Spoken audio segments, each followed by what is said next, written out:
Welcome to doctor Michael's music therapy channel. இன்றைய பதிவிலையும் expressions or behaviour in the social context என்ற தலைப்பில் சில செய்திகளை நம்ம பகிர்ந்துக்கலாம். சில பதிவுகளுக்கு முன்னாடி பார்த்தோம், நம்ம எது போல புத்தகங்களை படிக்கிறோமோ அந்த புத்தகங்களில் உள்ள செய்திகள் நம்முடைய நடை உடை பாவனைகளை பாதிக்கும், நம்மளுடைய நடை உடை பாவனைகளில் மாற்றங்கள் ஏற்படுத்தி தரும். இது எல்லாருக்கும் பொதுவாக தெரிஞ்ச விஷயந்தான். சில நேரத்தில் எது போல புஸ்தகங்களை படிக்கிறோன்னு நம்ம யாராவது நம்மளை பார்த்து தெரிஞ்சுக்கணும்னு நினச்சாங்கன்னு வைங்க, நம்ம எப்படி நடந்துக்கிறோம், ஒரு 10 நாளாக எது போல விஷயங்களை பற்றி பேசிக்கிட்டு வரோம் அப்படின்னு, அதில் அந்த அடிப்படையில் அதுபோல் ஒரு கருத்துக்களை நம்ம மனசில் பதிய வச்சுக்கணும். எப்படி எந்த புத்தகத்தில் படிக்கிறோமோ, எந்த புத்தகத்தில் எது போல செய்திகள் இருக்கோ அதுக்கு தகுந்த மாதிரி நம்மளுடைய அறிவு ஆற்றலை வளர்த்து கொள்ள முடியும். என்னெல்லாம் படிக்கிறோம் அப்படின்னா அதுவும் அதில் அடக்கம் தான். சில நேரத்தில் ட்ரைவியல் திங்ஸ் மட்டும்தான் படிக்கிறோம். Weekly periodicals, monthly journals, yearly books, அதுபோல் தான் இயர்லி ட்வைஸ் ஆர் த்ரைஸ் வரும். இல்லை ஒரு வருஷத்தில் 3 ஜேர்னல் தான் வரும். அப்படின்னா அந்த 3 புத்தகத்தை ஒண்டி படிச்சு விட்டா அதில் என்ன தெரியுமோ அவ்வளோதான் தெரியும். நிறைய வீக்லி பீரியாடிக்கல்ஸ், ஜேர்னல்ஸ், மந்த்லி ஜேர்னல்லாம் படிக்கிறோம்னு சொன்னால் அந்த ஜேர்னல்னு சொல்லும் பொழுதே அதுக்கு என்ன பொருள்னு கேட்டால் விஷயங்கள் குறைவாக தான் எழுதப்பட்டிருக்கிறோம். இன் டீட்டெயில் ஒரு டெக்ஸ்ட், ஒரு ப்ரோஸ் புக்கு போலவோ ஒரு பொயட்ரி புஸ்தகம் போலவோ அதில் நிறைய செய்திகள் இருப்பதற்கு வாய்ப்பில்லை. எல்லாத்துக்கும் மேலே வாராந்திர நாளிதழ், வாராந்திர இதழ், வார இதழ், மாத இதழ் அப்படிலாம் சொல்கிறோன்னு வைங்க. அந்த மாதிரி பார்க்கும்பொழுது ஒரு வாரத்தில் அந்த புத்தகத்தோட ரொட்டேஷன் டர்ன் இருக்கே, சேல் நம்பர், எத்தனை பிரதிகள் ஒரு வாரத்தில் விற்கிறதுன்னு அதை பொறுத்து தான் நம்மளுக்கு அந்த வாராந்திர இதழில் எவ்வளோ செய்திகள் அளிக்க முடியுமோ அவ்வளோதான் அளிக்க முடியும். அதில் போய் ஒரு நியூரோ சைக்காலஜியோட ரிசர்ச் ஃபைண்டிங்ஸ் போய் அந்த புத்தகத்தில் எழுத மாட்டாங்க. இது நம்ம ரொம்ப அதிகப்படுத்தி சொல்கிறோம். ஆனால் அந்த வாராந்திர நாளிதழுக்கு என்ன கெப்பாசிட்டியோ அது அளவுக்கு தான் அதில் செய்தி எழுத முடியும்.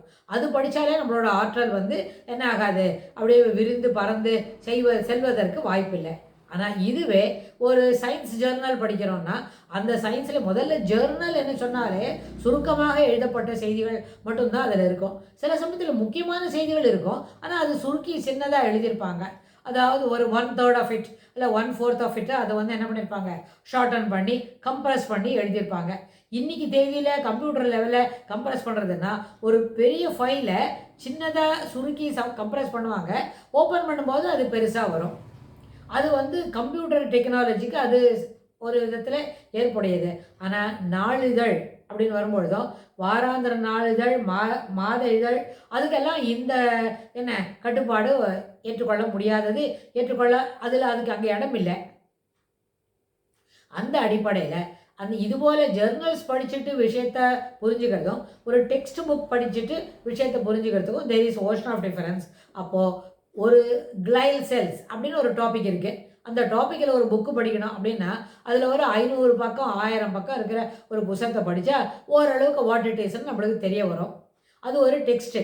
இந்த டெக்ஸ்ட்லேயே அட்வான்ஸ்டு லெவல் இல்லை, ப்ரைமரி லெவலில் படிக்கிறதுக்கு இத்தனை நேரம் நம்ம செலவாக்கணும். ஒரு 500 பக்கம் உள்ள ஒரு புத்தகத்தை படிக்கிறதுக்கு ஒரே 1 மணி நேரத்தில் படிக்க முடியுமா?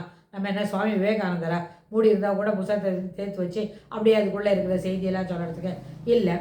500 பக்கம் இருக்கிற ஒரு புத்தகத்தை படிக்கிறதுக்கு மினிமம் நம்மளுக்கு என்ன போகும், ஃபஸ்ட்டு டு பிகின் வித், முதல் தடவை ஃபஸ்ட்டு இப்போ தான் படிக்க போகிறோம், படிக்கச்சே புரிஞ்சுக்கிட்டே வந்தால் சரி, புரியலைன்னா திருப்பி ரீடு பண்ணணும், ரீடு பண்ணணும், 2மே செய்யணும். அப்படின்னா மினிமம் 1 மாதம் பிடிக்கும். 4 வாரம் 5 வாரம் ஆனால் தான் 500 பேஜை படிச்சுக்க முடியும். அப்போ கூட ஒன்றும் கேரண்டி இல்லை 50வது நாளில் உனக்கு அதுலேருந்து எல்லாம் தெரியும்னு கேட்டால் கொஞ்சம் இருங்கப்பா, I lot to brush myself அப்படின்னு திருப்பி இன்னொரு தடவை படிக்க வேண்டி வரும். ஸோ இது என்ன காட்டுறதுன்னு கேட்டால், the book you are reading you can able to cross from it unless otherwise you are focusing your mind set. Mind அதில் ஃபோக்கஸ்டாக இருந்தால் தான் அதில் உள்ள செய்திகளை நம்ம மனதில் வாங்க முடியும். அதனால் எது போல் புத்தகங்களை படிக்கிறோமோ, படிக்கிறதுக்கு தயாராக இருக்கோமோ, படிக்கிறதுக்கு மனம் விழைகிறதோ அதற்கேற்ப நம்மளுடைய அறிவு ஆற்றலும் அறிவின் ஆற்றல் என்ன பண்ணோம், வளர்ந்துக்கிறதுக்கு வாய்ப்பு உண்டு. நல்ல அளவுக்கு என்ன பண்ணோம், விரிந்து பறந்து எக்ஸ்டெண்டடாக இருக்கும். நாலேஜ் இஸ் இட் எக்ஸ்டெண்டட் அப்படின்னு சொல்ல முடியும். அதனால் த புக் வி ரீட் இதில் ஒரு சின்ன ஒரு சரித்திர புஸ்தகம் படிக்க போகிறோம். ஒருத்தரோட பர்சனாலிட்டி, ஒரு டாக்டர் எஸ் ராதாகிருஷ்ணன் நம்மளுக்கு ஒரு பிரசிடென்ட் இருந்தார் அப்படின்னா, அந்த பிரசிடென்ட் அவர் நிறைய புஸ்தகம் எழுதியிருக்காரு அப்படின்னா அவருடைய புத்தகங்களை படிக்கிறோம்.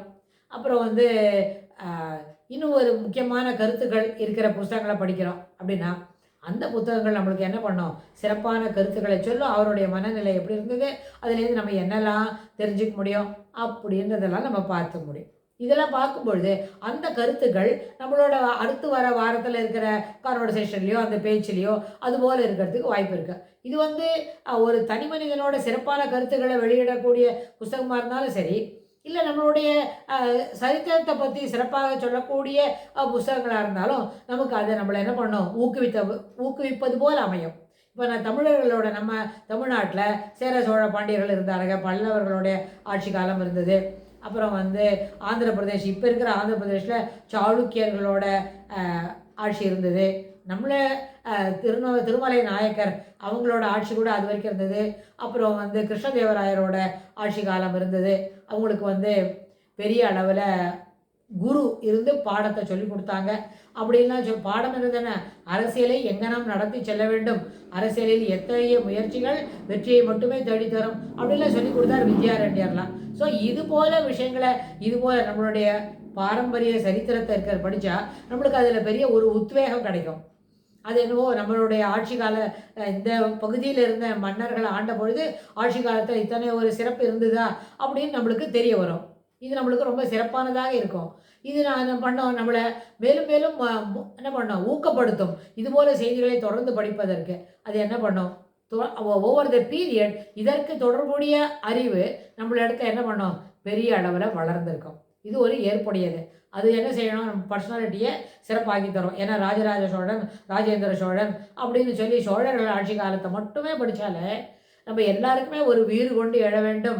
இப்படி போல் என்ன ஒரு dull mind set, lethargic attitude, அதில் நம்மளை உதறிக்கிட்டு வெளியில் வரத்துக்கு வாய்ப்பு கொடுக்கும். ஏன்னா அதுபோல் வீர தீரம் மிக்க செயல்பாடுகள் அத்தகைய அரசர்களோடது. அவங்களுடைய அட்மினிஸ்ட்ரேஷன், அரசியல் அமைப்பு எப்படி இருந்தது, அவங்களுடைய அரசியலோட நடத்துக்கிற முறை, அரசாங்கம் எப்படி நடத்தப்பட்டது அப்படின்லாம் கூட நம்ம அவங்கள தெரிஞ்சுக்கலான்னு வைங்க. அது இன்றைய காலகட்டத்துக்கு சிறப்பாக அமையும். இதெல்லாம் இன் டீட்டெயிலாக இது ஒரு 10 நிமிஷத்தில் 5 நிமிஷத்தில் இந்த செய்தியெல்லாம் சொல்லுன்னு சொன்னால் அது ஒரு பெரிய பனிஷ்மெண்ட்டாக இருக்கும். ஆனால் நிச்சயமாக இன் டீட்டெயில் இதுபோல் செய்திகளை நம்ம தொடர்ந்து படிக்கணும் அப்படின்னு சொன்னால் நம்மளுடைய இணையதளத்தில் நுழைஞ்சி சோழர்கள் காலத்து ஆட்சி முறை அப்படின்னு போட்டால் அது எங்கெல்லாம் எப்படி இருக்குதோ, அதனோட சிறப்பு எங்கெல்லாம் மிளறதோ, அதெல்லாம் எதுக்கெல்லாம் நம்மளுக்கு டாக்குமெண்ட் கிடைக்கிறதோ அந்த டாக்குமெண்ட்லாம் நம்ம படிச்சுட்டோம்னா வைங்க, சிறப்பான அறிவை வளர்த்து கொள்ள முடியும். நம்முடைய முன்னோர்கள், நம்மளுடைய முன்னாடி காலத்தில் இருந்த மன்னர்களுடைய அரசாங்கம் நடத்துகிற முறை எப்படி இருந்ததுன்னு தெரிஞ்சிட்டா அது நம்மளுக்கு சிறப்பான ஒரு தகுதிகளை தரும் அப்படின்னு சொல்லி இந்த பதிவை நம்ம நிறைவு செய்யலாம். இதற்கு தொடர்புடைய செய்திகளை வரப்போகிற பகுதிகளிலும் பார்க்கலாம். தேங்க்ஸ் ஃபார் வாட்சிங்.